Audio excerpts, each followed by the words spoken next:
Cette scène se passe à environ 340 millions de kilomètres de la Terre. Sur l'astéroïde Ryugu, au moment où la sonde japonaise Hayabusa 2 le touche, le 22 février à 7h30, heure de Tokyo. Ces images sont filmées par la caméra de la sonde.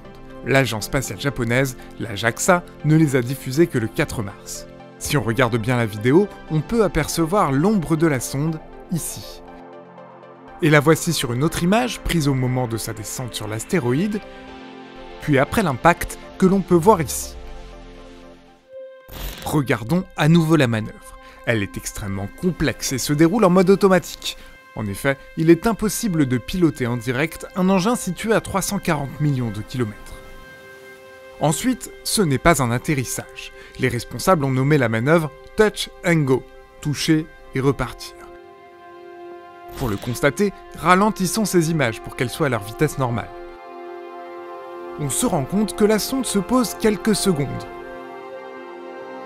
Le temps de lancer un projectile pour dégager des poussières, puis récolter un échantillon de ces poussières en suspension.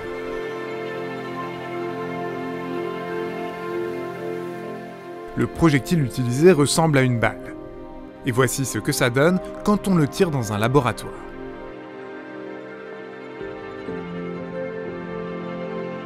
Les scientifiques espèrent qu'une centaine de milligrammes de poussière reviendront sur Terre en décembre 2020. Une fois analysées, ces particules du sol de ce corps interstellaire sont susceptibles de nous renseigner sur la formation de notre système solaire. Les astéroïdes ont notamment conservé la mémoire de la composition de la nébuleuse où les planètes se sont formées il y a plus de 4,5 milliards d'années.